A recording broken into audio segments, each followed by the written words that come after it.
Have you ever wondered what it feels like to wake up not in a bed, but in a battleground disguised as royalty? Not many talk about it, these suffocating silence of medieval castle mornings.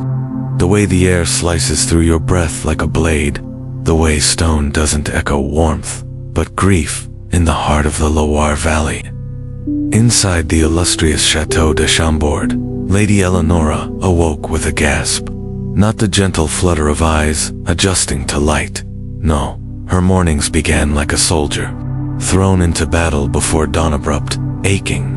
Alert. The first thing she felt wasn't her feet or fingers, it was her spine. Twisted slightly wrong from a night spent on a plank board lined with aging straw.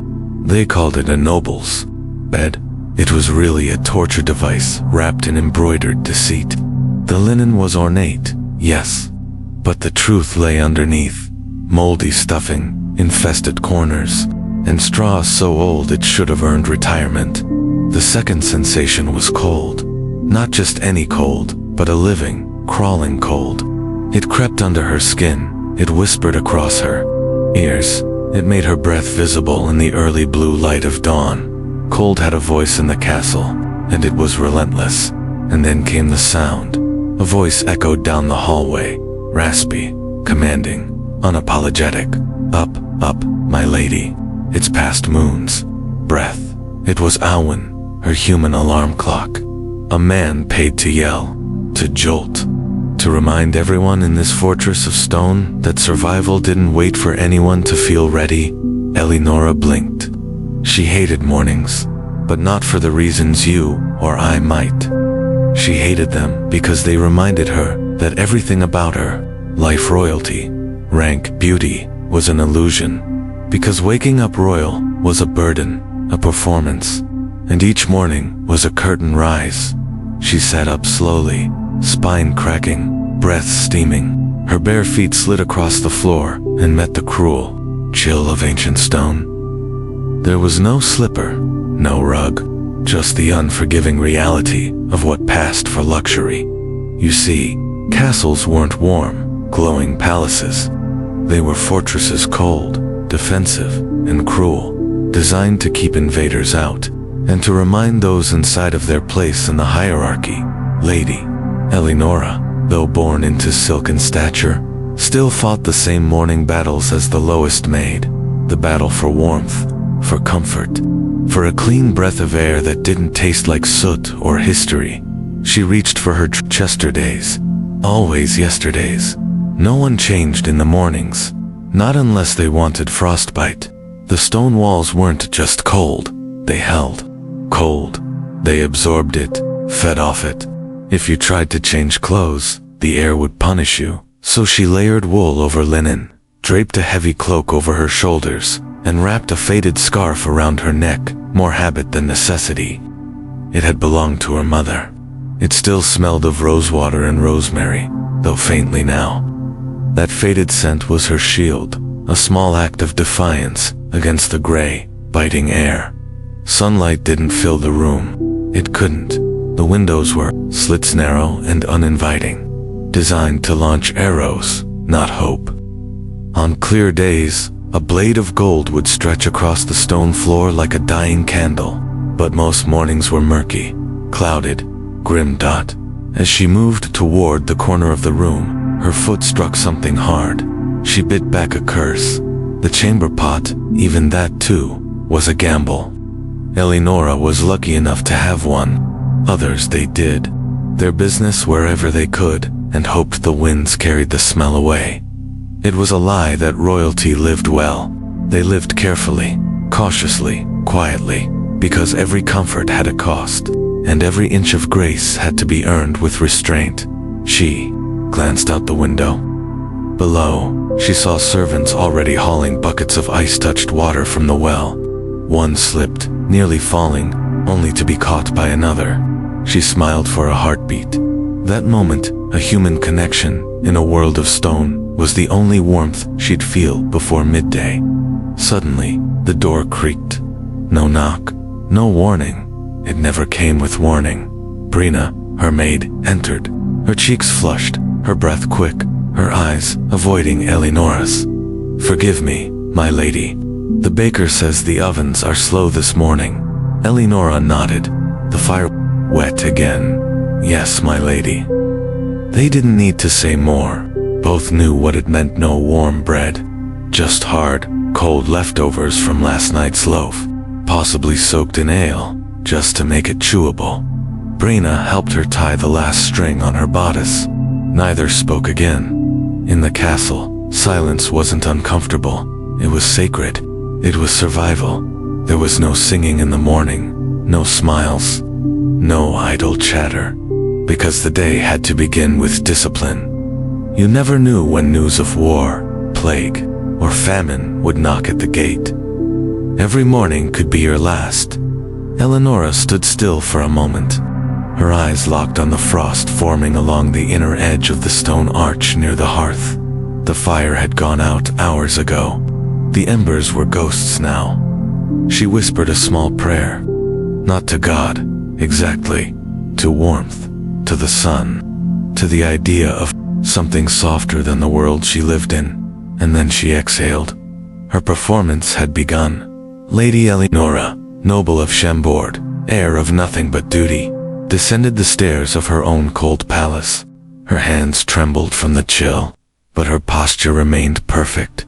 Because royalty didn't get mornings, royalty got survival, and somehow, she would survive this day too. If this glimpse into Lady Elinora's world stirred your imagination, intrigued you, or simply left you wondering what comes next, don't forget to subscribe to the channel. Your support helps us bring more of these immersive, untold stories to life. Every click, every comment, keeps history breathing. And now, a question. For you, dear listener, what was Lady Elinora's first sensation upon waking? A.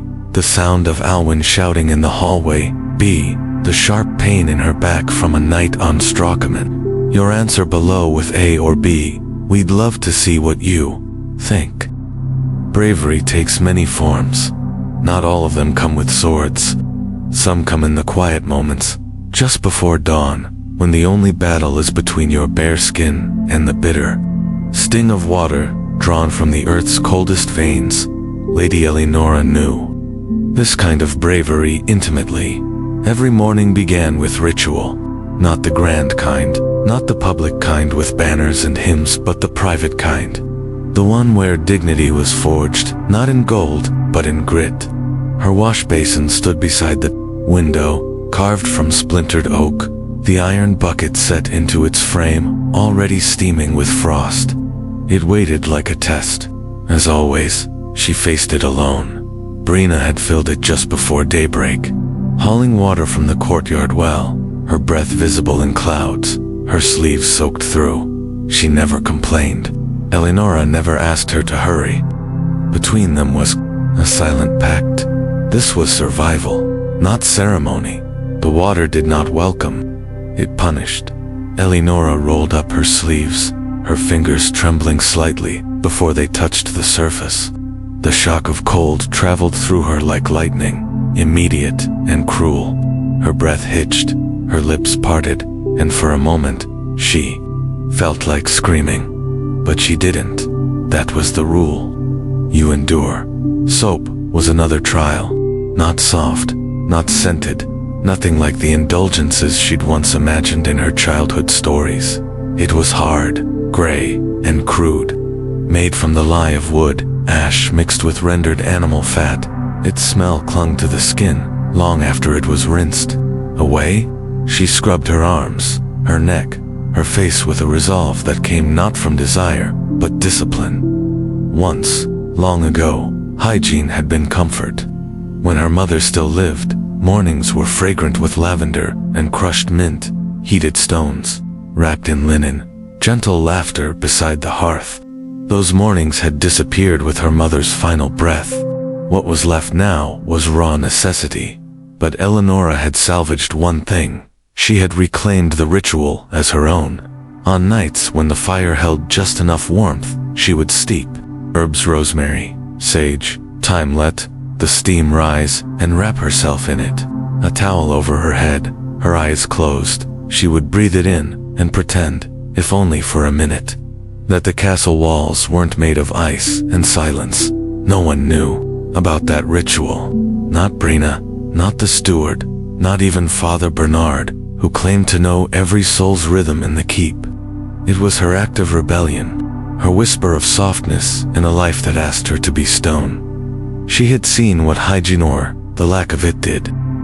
2 others, down in the kitchens, boys carried buckets of gray water back and forth like penitents. The older women had fingers that cracked and bled with every scrub. Brina's hands had once bled so badly, Elinora forbade her from working for 2 days.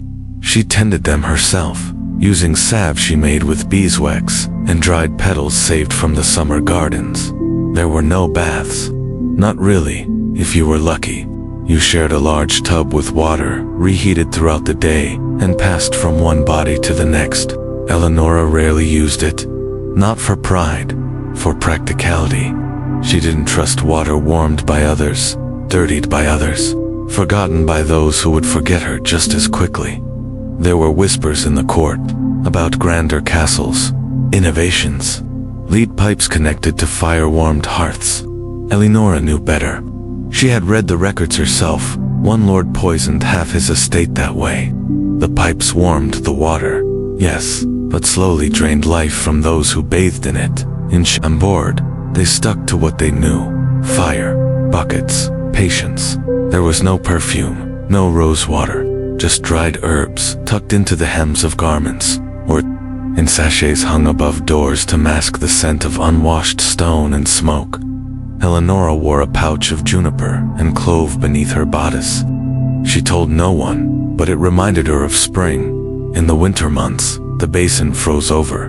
You had to crack the surface before washing. And yet, she did it. Every morning. Not for appearance, but for discipline, for presence. To remind herself that even when everything else, the news, the weather, the politics, slipped from her control, she still had this. The body could still be claimed, cleaned, prepared, even in agony. By the time she dried her hands, they were red and stiff. Her face tingled. Her breath no longer caught. She stood straighter. This was more than washing. This was claiming the day before it could claim her outside. The courtyard was filling with the sounds of carts being wheeled in, armor clinking against stone, the bleating of animals already restless. Another day awaited, full of noise and duty and distraction. But before all of it, there had been this silence, this pain, this clarity. Lady Elinora reached for the linen cloth passed down from her grandmother and pressed it gently to her cheeks. Her reflection in the polished bronze was blurred, imperfect, but enough to see who she was. Not just a lady, not just a survivor, but someone who still dared. Every morning, to face the cold, and not turn away. There was a war in the castle no one spoke of, yet everyone lived through. It wasn't marked by swords or sieges, not documented in scrolls, or recited in court. But it was fought every hour, every breath, every step against the stench that seeped into stone and skin and memory. See, Château de Chambord, majestic from afar, was a fortress drowning in its own scents. And none of them were pleasant. Lady Elinora had grown used to the smells the way a soldier grows used to the sound of arrows. They were ever present, unwelcome, and part of survival. But acceptance didn't mean ignorance. She noticed everything. The sourness that rose from the stone floors after a rain. The faint rot that lingered near the kitchens even on their best days. The sharp animal musk that clung to the great hall like a second tapestry. The floors, deceptively clean at a glance, were a quiet horror. Covered in rushes, dried grasses, and herbs, meant to absorb moisture and muffle footsteps, they served as medieval carpeting. But the truth lay hidden beneath the surface. The rushes were replaced once a year, at best. What lay below was a year's worth of accidents, dropped food, spilled ale, and worse, layers of mold, vermin nests, and rotting fragments of meals, long forgotten, festered underfoot. The scent rose, not all at once, but in waves triggered by warmth, or heavy boots, or nothing at all. Elinora had once knelt beside the hearth, only to discover a half-decayed apple under the rushes, sprouting something that might have once been mint. That moment taught her to tread lightly and breathe shallow. Even the animals added to the storm of smells. Dogs padded through the corridors, freely, their fur soaked from the rain, their breath heavy from scraps of meat. Chickens laid eggs in the chapel rafters. A piglet once wandered into the solar and relieved itself on a visiting lord's cloak. No one was surprised. No one reacted. In a place like this, nature wasn't outside. It was part of the furniture. And then there was the garderobe, a narrow stone chamber built into the castle wall. It served as the castle's restroom. Waste dropped directly down into the motor, onto the rocky ground below. The smell, especially in summer, was unbearable. Elinora learned to breathe through her mouth when passing those walls. Worse still, the garderobe was sometimes used to hang garments, under the belief that the ammonia-laden fumes would repel moths. Perhaps they did, but they also repelled people. Even personal relief wasn't a private affair. The chamber pot in Elinora's room was considered a luxury. Most servants relieved themselves wherever they could and hoped to empty their pots before breakfast. The windows opened wide, not for the breeze, but for disposal. And every morning, the air carried the bitter temps of human waste blended with firewood smoke, wet dog, and the fading aroma of boiled cabbage. Some efforts were made to mask it. Lavender, meadowsweet, rosemary, sprigs, scattered with almost religious devotion. Elinora ordered sachets of dried herbs hung in every hallway, but it was like placing petals on a battlefield. Pretty, perhaps, but ineffective. It wasn't just about offense. Smell had meaning. It shaped emotion. Elinora could tell who had walked past her room by the trace left in their wake cedar from the steward's cloak, beeswax from the chapel maid, tallow from the armory, and sometimes something darker.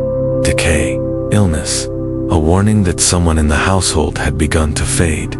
Still, there were moments, brief, beautiful moments when scent became memory, not menace. When Elinora entered the laundry room during the brief summer weeks when linens were scrubbed with fresh lye and wildflowers, she closed her eyes and imagined her mother's arms. When the kitchen filled with cinnamon and pears on feast days, it was like the castle itself sighed with relief, if only for a moment. Smell was the soul of the place, raw, unfiltered, and impossible to ignore. She once told Brina that the castle smelled like truth. The girl had looked at her strangely, unsure whether it was a compliment or a curse. Elinora didn't clarify, because the truth was never just one thing. It was layers, loss, survival, rot, grace, all mashed together like the rushes underfoot, waiting for someone to look closer. There were no scented oils to cover it, no candles strong enough, only resilience. Only the decision to face it head-on, to inhale and keep moving, to acknowledge the decay without letting it define you. Because in a castle, where you couldn't escape the past, where every stone held secrets, you learned to live with what lingered, and sometimes that meant learning to breathe differently, not less, just ... with intention. In Château de Chambord, hunger wasn't always about an empty stomach. Sometimes it was about absence, the absence of warmth, of fairness, of the simple comfort that came from knowing something would taste the same tomorrow as it did today. In the great halls of medieval power, food wasn't just sustenance, it was statement, status, and, too often, silence. Lady Elinora sat at the long table near the raised platform, the seat assigned to her by birth. But she didn't eat first. She never did. She waited. It was unspoken, custom wrapped in etiquette, but beneath it lay something else. Hierarchy, so deeply etched into the meal that even bread became a signal. Bread was the cornerstone of every meal. For the nobles, it arrived warm, crusted, golden, but not always fresh. The best loaves were reserved for the Lord himself and those closest to him. Elinora's loaf was often from the second batch, still soft, but never steaming. It was enough to remind her she wasn't queen. Below her, the servants received the trencher's stale, hardened slices of bread used as plates, later passed down to the poor, or to pigs, if too far gone. The morning meal, if it could be called that, was taken, late by today's standards, near mid-morning, once the house had begun its day. Elinora's plate might include goat cheese, a sliver of apple dried over smoke, a smear of jam if the kitchen had been generous, or a boiled egg if one of the hens had been productive. Meat was rare, unless a feast approached or a messenger brought game, even as a lady. Indulgence was carefully rationed, but what she remembered most was not what was served, but how. The meal was always an act. Everyone played a role. The steward announced the courses, as if presenting treasures from another kingdom. The kitchen boys entered with trays of glistening roasted birds or simmering pottages, steam curling into the air like theater smoke.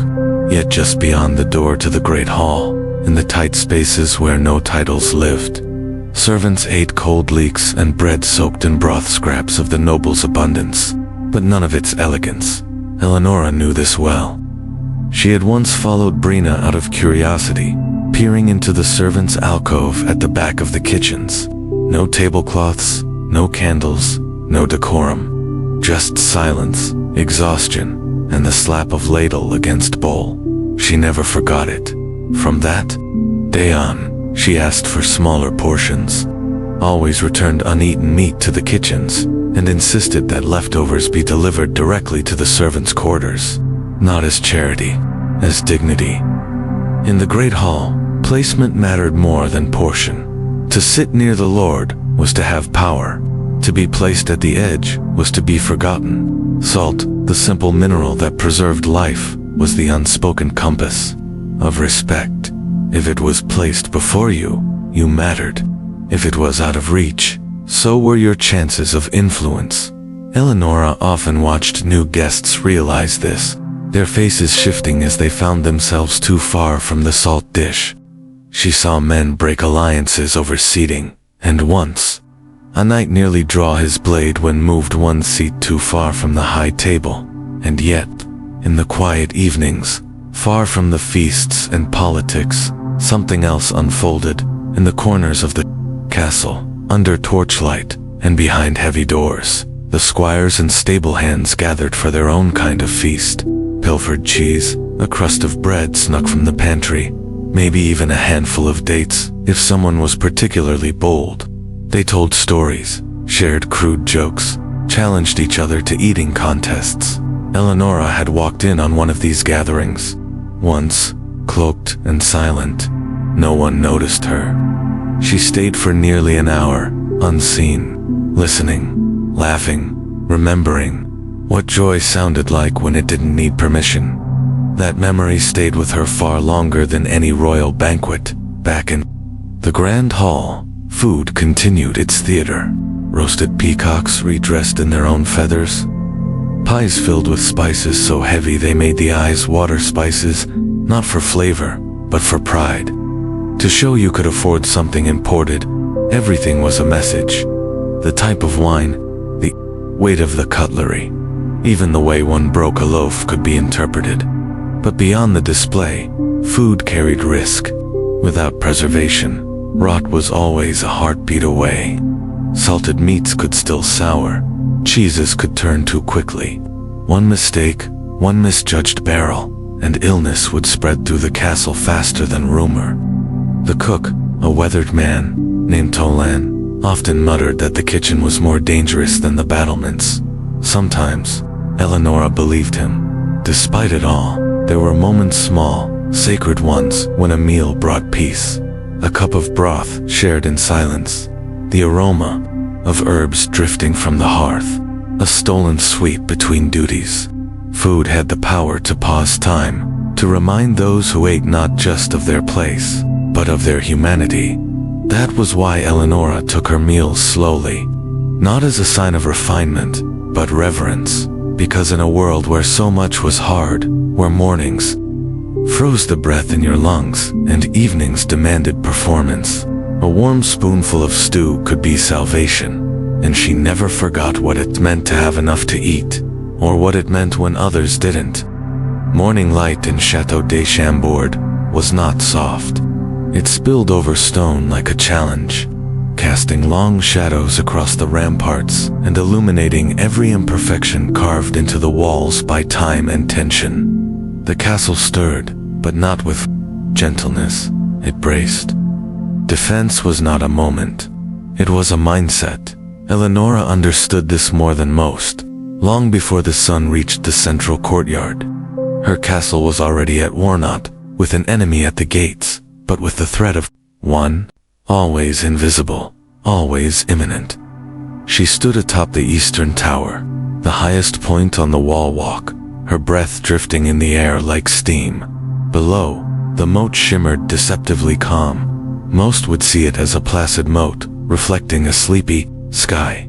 She saw it as a weapon, a barrier, a message. It wasn't just water, it was strategy.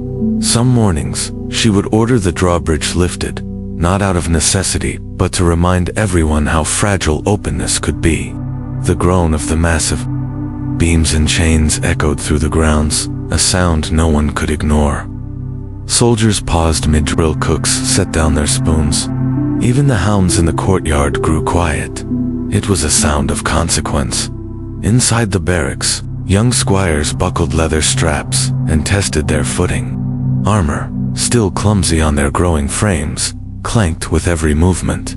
They practiced thrusts, dodges, and parries under the watch of knights who spoke more with silence than with words. Sir Cedric, his scar slicing across his cheek like a tale no one dared ask about, led the archers. He was not loud. He didn't need to be. His presence alone demanded precision. He had once made a boy repeat the same arrow shot 47 times until the sound of the string snapping back no longer trembled. "We don't train for fun," he said. "We train for what we pray never comes." Elinora often walked among them without announcement. They bowed, of course, but she rarely returned the gesture, not out of arrogance, but necessity. She wasn't there for ceremony. She was there to observe, to learn, and to remember. Every archer's weakness, every knight's hesitation, every crack in the wall. She saw them all. The castle's defenses were more than stone and steel. They were the people. Children, too, played their part. In the late afternoons, they formed mock armies battling with sticks, pretending to siege the laundry hall or defend the stable tower. Their laughter rang out like bells, covering the strain that lived beneath the surface. One boy, barely 9, built a wooden model of the drawbridge, replicating its pulleys with old spoons and string. Elinora had it brought to her chamber, not because it was charming, though it was, but because it reminded her that imagination could be armored too. Preparation lived in every detail. The stores were checked twice weekly. Barrels of salted meat, jars of preserved vegetables, stacks of arrows, bundles of cloth, rolls of bandage. Elinora personally reviewed the inventory, quill in hand, ink smudging her fingers. Her eyes missed nothing. If war came, they would not starve. They would not be surprised. In the chapel, they prayed for peace. In the kitchens, they cooked for siege. The design of Chambord was not accidental. The spiral staircases curved clockwise for beauty, but so that right-handed defenders would have the advantage, while descending attackers would be forced to fight with their weaker hand.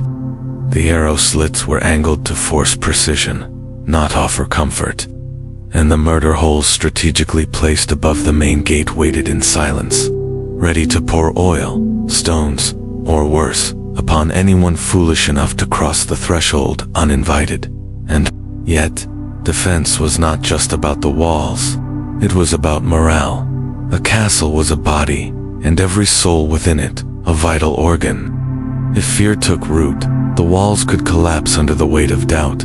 Elinora knew this intimately. She had watched it happen in other keeps castles that fell not from siege engines, but from within. So she walked the halls every morning and again at dusk. She spoke with the guards, not about tactics, but about their children. She asked the cooks if the stew was thicker today.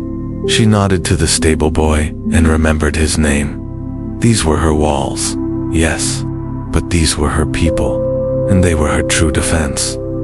On one particularly clear morning, the horizon stretched open, and the mountains beyond seemed closer than usual. Elinora lingered longer on the ramparts that day. Sir Cedric approached quietly, standing beside her without a word. For a long time, they said nothing. Then he broke the silence. They say storms are coming. Elinora didn't look away from the sky. Then we keep the fires lit, and she meant it. Not just the hearths, the spirit, because no matter how thick the walls, how sharp the arrows, how deep the motif, the light inside the castle dimmed, they had already lost. That was why defense began before the first clang of steel. It began with breakfast prepared early, with firewood stacked high, with laughter in the servants' corridor, with a squire standing a little taller because someone remembered his name. In Chambord, they built more than a fortress. They built a family prepared to defend it, together. Not all battles in Château de Chambord were fought with swords. Some were waged against silence, loneliness, and the unrelenting weight of expectation. When dusk fell, and the walls swallowed the sun, joy became its own rebellion, messy, fleeting, necessary. The great hall, so often a stage for ceremony and strategy, transformed in the evenings. Shadows softened the hard corners of stone. The air, tinged with smoke and old wine, seemed to breathe. Here, in the hour when duty dozed and formality loosened its grip, the people of the castle remembered what it was to feel alive. Lothar, the jester, entered like a storm, disguised in bells. His clothes were a kaleidoscope of mischief, stitched from velvet and sarcasm. His face constantly shifting grin to grimace, to mock surprise. He wasn't just a fool, he was a mirror, one that reflected the absurdity of rank and ritual with every exaggerated bow. He could coax laughter from a grieving widow, or scandal from a solemn council. His jokes cut close, but never cruel. When he mimicked the steward's limp, or the cook's temper, even the targets laughed, because they needed to. In a world where most smiles were tight and guarded, Lothar's madness felt like mercy. Elinora watched from her seat near the fire, her goblet of watered wine untouched. She had once asked him where he learned his craft. From watching the quiet ones, he'd said, they're the ones with the best secrets. Laughter wasn't the only song the castle knew. Music lived here, too wild, insistent, haunting. The musicians tuned their strings with reverence, their fingers calloused from years of playing in cold chapels and smoky chambers. They played not for applause, but for necessity. Their melodies filled the spaces between weariness and longing, offering something that words could not. Some nights the rhythm was slow, melancholic, a whisper of old griefs wrapped in bow strokes and hollow pipes. Other nights, the tempo surged like fire, and feet pounded the floor with reckless rhythm. Servants danced with stable boys, kitchen maids spun into knights. Titles fell away with each beat. Even Elinora danced once. It was a feast night. Spring had just begun to bleed into the hills, and for a few hours, the castle felt unshackled. She had slipped off her shoes, let her hair fall loose, and moved not with grace, but joy.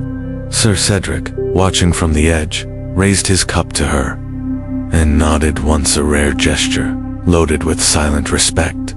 But not all games were noble. Dice clattered in the corners like thunder from another world. Small wooden cubes, chipped and worn, decided fates more often than council votes. Gods. Dice, they called it. Part superstition, part addiction. Wagers weren't always coins, a pair of gloves, a day's favor. The last bite of a honeyed fig. Elinora never played in public. but in private, she kept her own set of dice carved from ivory. She would roll them across her desk when the castle slept, not to gamble but to listen. The sound reminded her that choice was still possible. Mischief also found its way into the castle, through smaller doors, through squires, whispering riddles during mass, or maids switching the steward's ink with berry juice. Once, a falconer trained his bird to steal ribbons from noblewomen and deposit them at the jester's feet. The entire hall erupted when Lady Maris's hairpiece was plucked mid-toast. But among all the mischief, one tradition stood apart. Each fortnight in the West Wing, where the windows opened wide to the night, the elder residents of the castle would gather. No heralds announced them. No guests were invited. It was a circle of memory. They called it the Night Circle. Not officially, just among themselves. Their stories were told, not legends, but real moments. A first kiss by the stables, a brother who never came home, a song sung to a dying child. These stories didn't ask for applause. They asked only to be heard, to live once more in someone else's breath. Elinora attended often, silent, tucked between old tapestries. She never spoke. But one evening, Agnes, the oldest of the castle's nurses, looked at her and said, "You carry too much that isn't yours." No one responded. No one needed to. Because some truths could only be spoken in the language of stories. And so, from dice games to dances, from mischief to memory, joy flickered like candlelight in Chambord. Brief, beautiful, essential, it did not ignore the darkness. It danced within it. It challenged the cold with warmth, not from fire, but from togetherness. And in those hours, when music echoed off stone and laughter dared to be loud, the castle didn't just survive, it lived. In Château de Chambord, rest was a rare privilege. Sleep, when it came, arrived in fragments stolen between duty and noise. Always too short, always interrupted by bells or boots, and for some, it never came at all. Because castles, for all their glory and grandeur, were machines, and machines needed fuel. The engine of Chambord was not its lord, nor its stone walls, nor the banners that hung in the great hall. It was the people who moved quietly through its corridors, invisible, until something broke.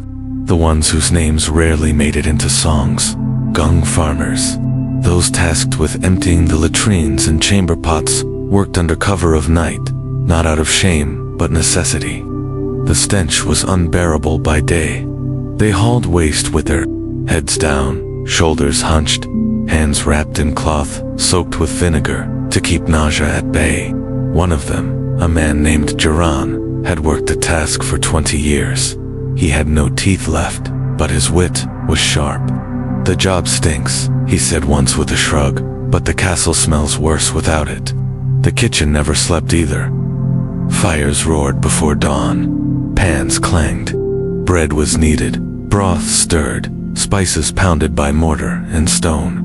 Meals had to be constant, and they had to be enough for nobles, for servants, for guards who returned frozen from the walk, and demanded stew, hot enough to melt their fingers.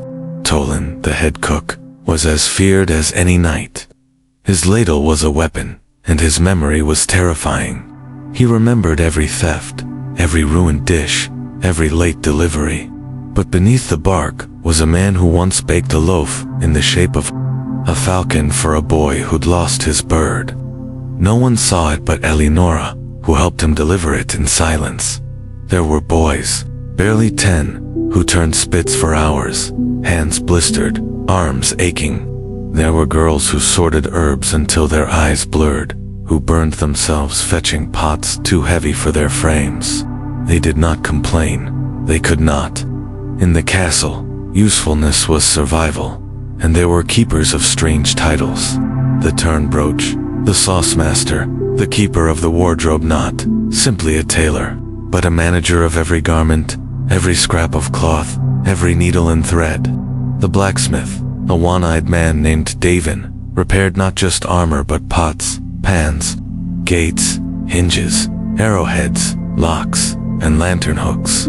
He joked that he kept the entire castle from falling apart with a hammer and sheer spite. When something broke in the night, a hinge snapped, a shutter blew open. It was Davon they sent for, and he always came, limping, grumbling, but present. Elinora kept a bottle of warmed mead in her study just for him, a quiet gesture. She knew he never drank it. He left it on her doorstep in the morning, untouched, as if to say, "I see you, too." Elinora herself bore the weight of work no one outside the castle walls could imagine. She was not just a lady, she was the pulse of Chambord. Every dispute among servants passed through her ears. Every budget, every shipment of salt, every letter to distant allies, every decision about what would be done with the year's harvest hers. The lady's study was never silent. Pages scratched with ink.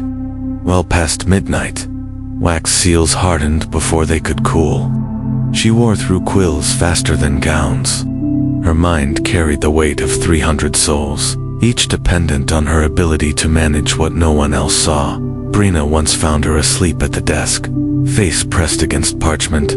Rather than wake her, she covered her shoulders with a cloak, blew out the candle, and stepped away.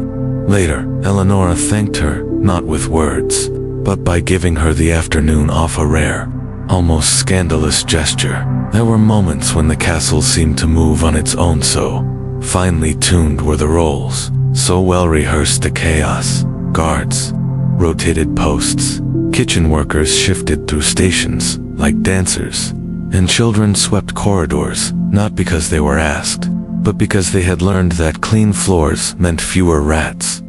To an outsider, it looked seamless, but Elinora knew it was delicate. One sick cook, one broken cart, one missed delivery of grain, and the balance tipped. She had spent more nights than she could count on her knees in the storeroom, counting sacks of barley by candlelight, calculating whether they would last through the next frost. And still, amid all this, she found time to listen, to pause at the edge of the courtyard and watch the stable hands racing one another with buckets of water, laughing even as they soaked their boots, to sit beside the seamstress who wept quietly because her husband had not returned from market, to write a note of praise to the scullery maid who kept the pantry free of vermin through clever traps and lavender bundles. Work in the castle was constant, relentless, underappreciated, but it was never meaningless. Every hand that chopped wood, that scrubbed stone, that mended fabric, or whispered prayers into the stew, held the castle together with invisible thread.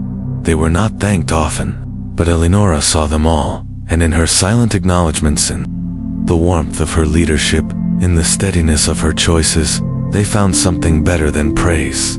They found purpose. Illness in Château de Chambord was never just a matter of the body, was a shadow that slithered into rooms, curled itself around throats, and left people hollow. There was no warning. One day a servant would laugh while mopping the stairs, and the next, they couldn't rise from bed. Coughs echoed more loudly than footsteps. Pale skin was watched more closely than forged steel. Sickness was the one enemy no wall could keep out. In a time before modern medicine, healing was an art, woven with desperation and folklore. Elinora had learned early that trust in a physician came not from his tools, but from the steadiness of his voice. The castle's appointed healer, Father Bernard, was a man of patience, but also of strange rituals. He'd chant prayers over bowls of vinegar, burn sage at the foot of sick beds, and apply ointments that smelled more like despair than remedy. He believed in balance, in humors, in bloodletting and purging, and the occasional burning of herbs to chase away bad spirits. Elinora respected him, but she didn't always follow him. She had her own knowledge, less dramatic, more precise. Her mother had kept a journal, a soft leather-bound book tucked behind the tapestries in her chamber. Within it were pages of handwritten remedies, notes on wild herbs, sketches of plants labeled with their properties: fever-reducing, wound-cleansing, sleep-inducing. As a girl, Elinora read it like scripture. As a woman, She lived by it. She cultivated a modest garden behind the west wall, modest in appearance, miraculous in purpose. Lavender for calm, yarrow for cuts, chamomile for the restless, thyme for courage. It wasn't spoken of publicly. Magic was a dangerous accusation, but those who needed it came, always at dusk. A bruised night, a scullery maid with swelling in her joints, a child with a nightmare that wouldn't let go. She did not call herself a healer. That title belonged to men with books in Latin, but she stitched wounds cleaner, cooled fevers faster, and soothed suffering more gently than any robe-clad cleric with a crucifix and a blade. And yet, the line between cure and harm was razor thin. There were times when her knowledge failed her, when even the wine and honey tinctures couldn't stop the shaking, when the poultices grew warm but the skin grew colder. Once, she watched a stable boy wither for 4 days, as Father Bernard insisted it was melancholy of the spirit. Elinora knew it was an infection. She begged to lance the wound herself. By the time Bernard relented, it was too late. She stayed with the boy through the night, holding his hand, whispering lullabies meant for younger ears. When he passed, she took the fevered cloth from his forehead and buried it herself. In the castle, grief had no ceremony. There were stranger cures, too.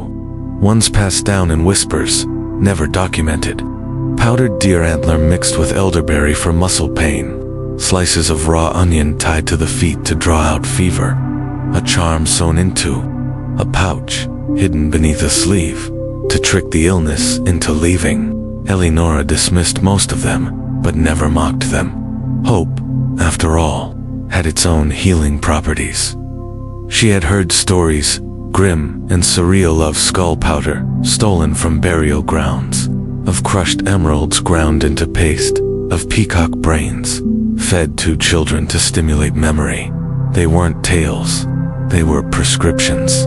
Some even worked, not for the reasons healers believed, but because human bodies are often more resilient than the minds that fear for them. Pain was another matter.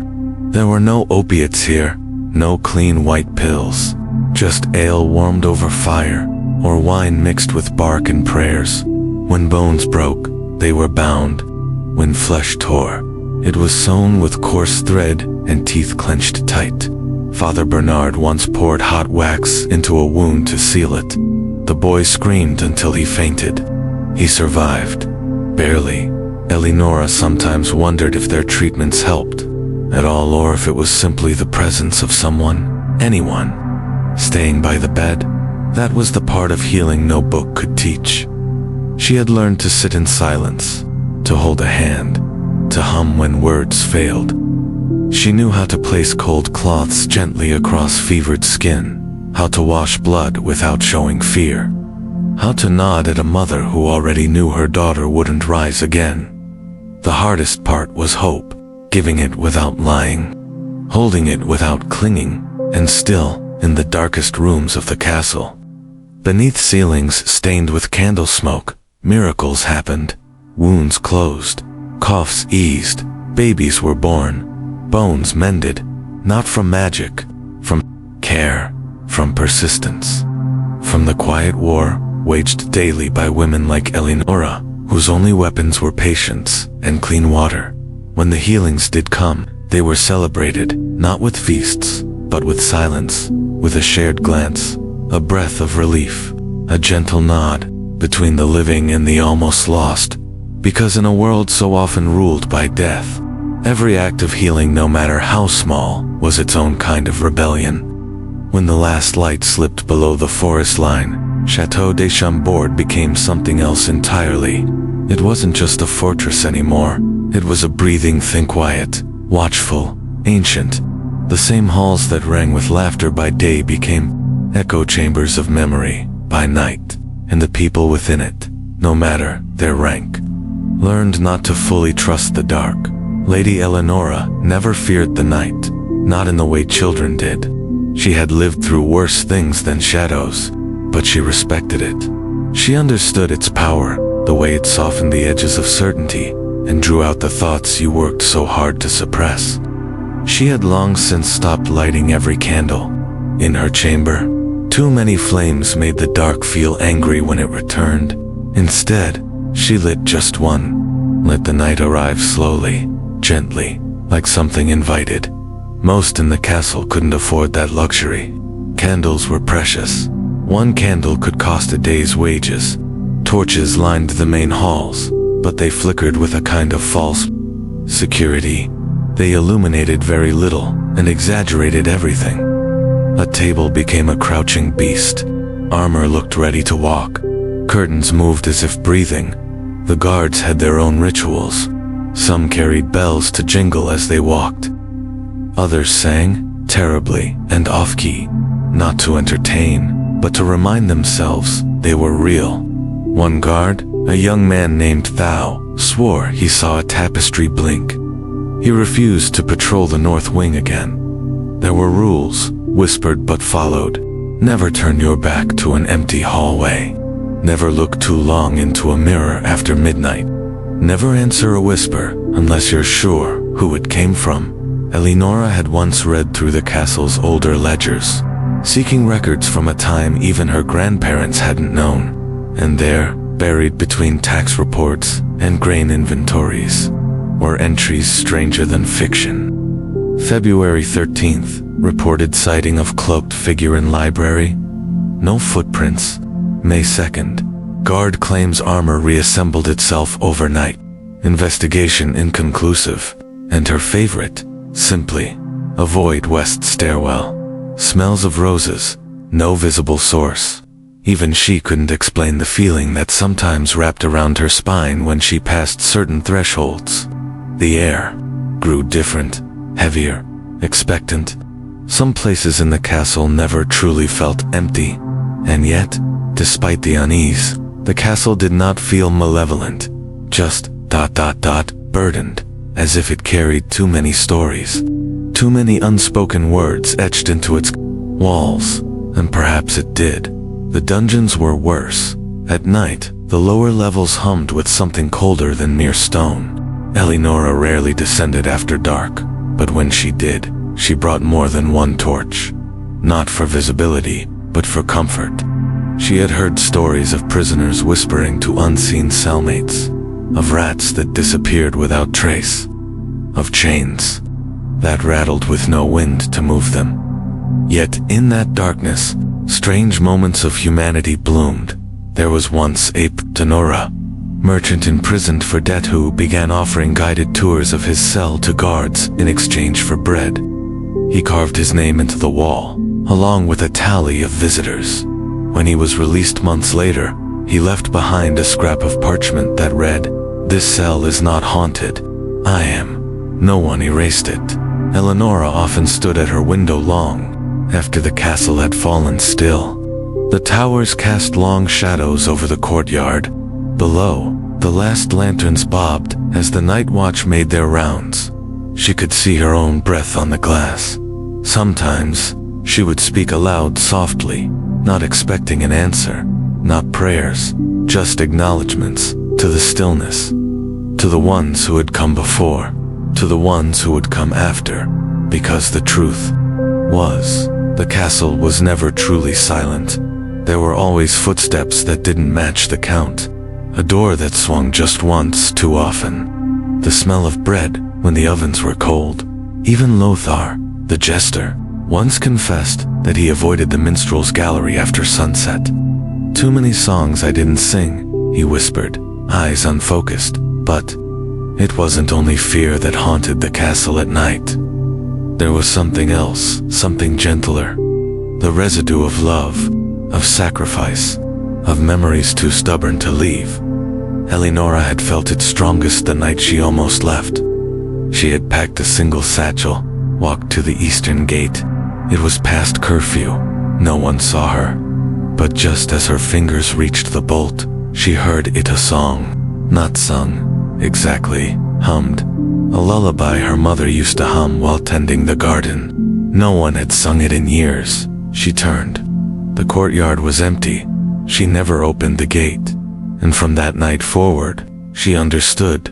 The castle was not just made of stone, it was made of voices, not all of them alive, not all of them kind, but all of them watching, waiting, remembering, and that was why, each night before bed, she lit a single candle, placed it by the window, and let it burn until dawn, not for herself, for them, for all the ghosts of memory, of grief, of joy, that refused to leave, because, in Château de Chambord, the living shared space with the past.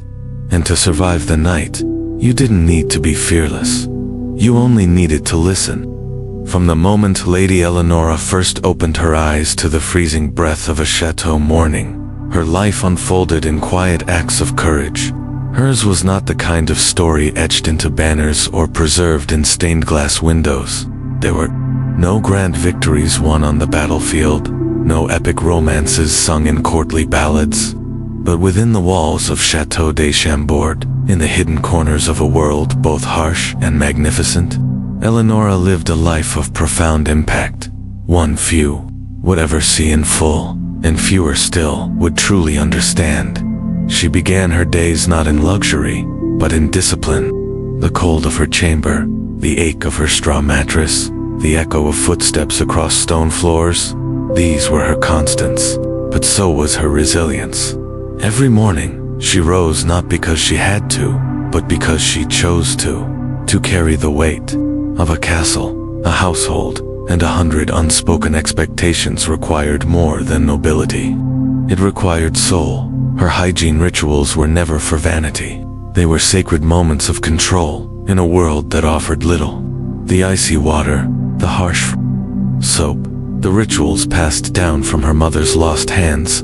They reminded her of who she was beneath the title, beneath the crown, and they fortified her. In a place where comfort was as fleeting as summer, Elinora understood that leadership didn't begin at the top of a dais, it began on the floor, beside the cooks and servants and stable boys. She knew their names.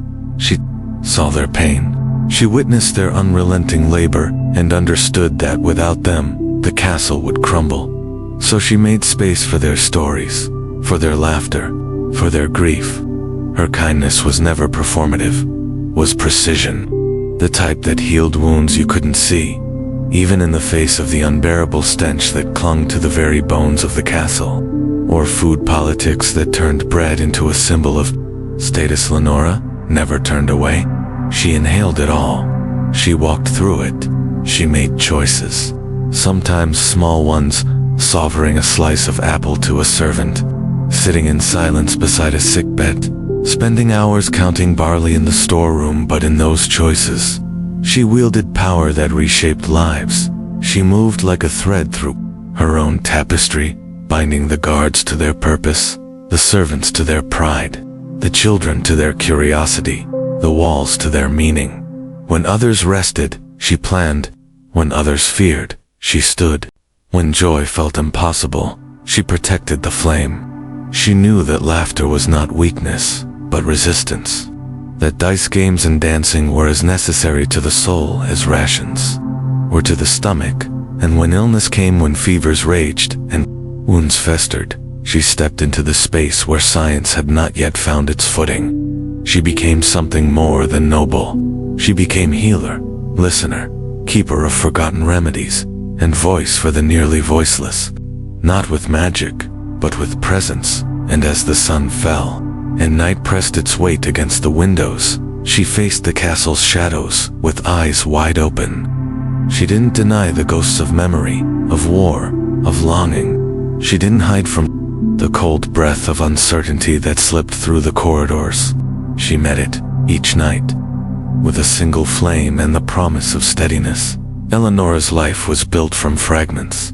The scent of rosemary in her scarf, the press of a quill against parchment, the sigh of a sick child's breath easing. Each moment added to a quiet legacy not of grandeur, but of grace.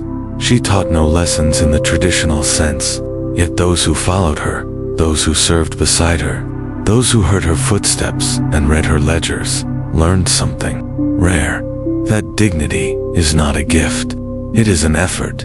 That compassion is not a sign of weakness, but of strength so deep it cannot be shaken. She didn't command armies. She kept people warm. She didn't rewrite laws. She listened carefully when the world forgot to. She didn't become legend. She became something far more useful, someone who mattered when it counted.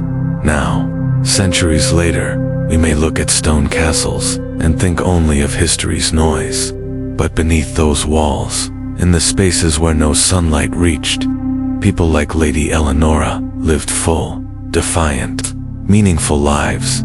Lives built on stillness.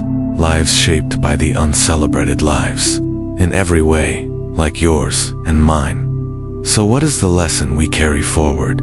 It is this: in our world today, where speed is praised, noise is rewarded, and constant movement is mistaken for progress, there is something radical about choosing presence, about being someone who notices, someone who shows up, someone who does the hard, unglamorous work of holding others together when things fall apart. You don't need a crown to lead. You don't need a stage to speak truth. You only need the courage to care, to take responsibility for the space around you, to light your candle when others are afraid of the dark. That is the real strength Lady Elinora left behind. And perhaps, the question is not, how did she survive medieval castle nights? But rather, how do we survive ours? Because the world has changed, but the shadows haven't. We still battle isolation, exhaustion, division, but we also still have each other. We still have the chance to lead not with dominance, but with depth.